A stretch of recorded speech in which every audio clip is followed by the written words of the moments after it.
Hey guys, Star Watch Media here with Kevin Connolly, the director of the documentary film Big Shot at Hamptons International Film Festival. So you grew up being an Islanders fan. Yes. And then you eventually make a movie about it. Tell me the process of this story for everyone who hasn't seen the film. Okay, well, like you said, I know before you met Mark Charity. He's a producer friend of mine. We worked on Secretariat together. He was the producer of that. And he knew I was a big Islander fan. So when he was in the early stages of this, he brought me on as a director. So because he knew that I'm the foremost Islander expert. Or I like to consider myself that anyway. People might disagree, but I like to think I am. So. Nice. So you actually got to know John Spano before making the film about him. You became really close friends with him. So tell me about, I think it's a challenge for a lot of documentary filmmakers, building that relationship and that trust. So what was that process like for you? Well, it was a tricky process, and you know, I've always said you know, I would never want to make light of what he did, because there were victims and what he did was wrong. You know, so I don't want to give the idea that you know, you know,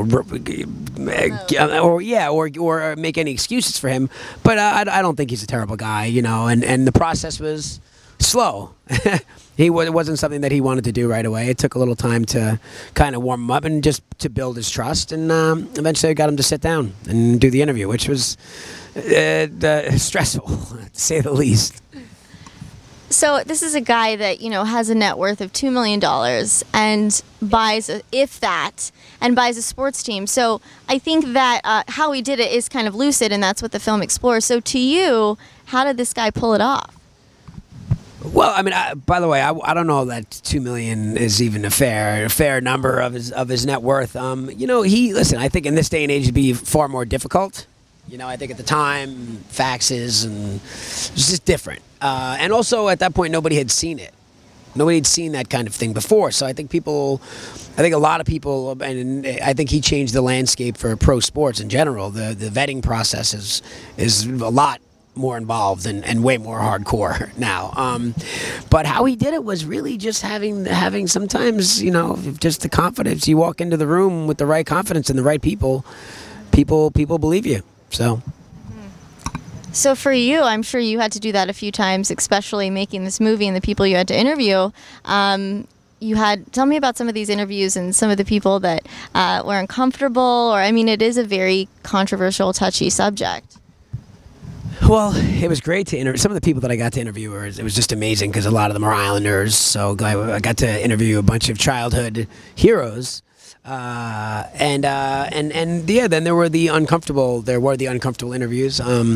It was more uncomfortable than I thought, to be quite honest. It was harder on me than I expected. I don't know that I would ever want to do that again. You know, it was never my intention to walk into this guy's life and turn it upside down and make an ESPN 30 for 30 about his life. It just kind of happened that way, and I do feel a little bit bad. I don't want to make any trouble for anybody, or you know, it was a long time ago, but you know, he did do it, and he's admitted to it, and he's served his time, and he's moved on with his life. So I just hope, and he's seen the movie too, so he knows what it is, and we're still friends. So I must have done a good job of at least keeping my word to a point. So the film is premiering on ESPN and 30 for 30. You've worked, you know, with HBO for Entourage as an actor, and then working with another big network like ESPN as a documentary filmmaker. So how are they different? How are they the same? Well, they're different. First of all, they're both obviously, you know, heavyweights. You know, HBO and ESPN is, you know, they're just as big as you get. But they do different things. You know, ESPN, especially with the 30 for 30 series, I mean, they've just set the bar really high, and the programming is exceptional. And you know, they're just an incredibly popular series of you know, sports movies. You know, HBO, that's just a juggernaut of a different sort of, you know, they just do different things, but they definitely both have their markets, their markets cornered. That's for sure. So are you going to head back to being in front of the screen, or are you going to stay, you know, behind the camera? What's up next for you? we're gonna do hopefully the Entourage movie in January is the plan, and right now I'm doing a TV show on CBS called Friends with Better Lives that premieres in January, and I have high hopes for that too. So I'm looking for that to be the next long-term gig. Hopefully that finds its audience and catches on.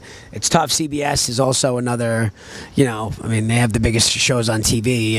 There's so many millions of people a week tune in to watch these shows, so the bar is set kind of high, but.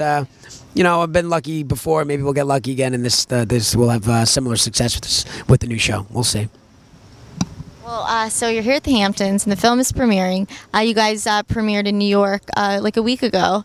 So I'm curious how you think the reception is going to be different in New York and in the Hamptons, and what makes you excited to show this movie here at the festival? Well, I definitely think that the movie pays homage to Long Island, which is something that I always wanted to do, and it's definitely going to play better here. I have no doubt about it, because this is where we are, this is where we're from, and this is where everybody lives. So I hope everybody likes it. I mean, it played well in Manhattan. I don't see why it wouldn't play well in the Hamptons, but we'll see. We'll know soon enough. Fingers crossed. Well, congratulations. Thank you very much. Thank you.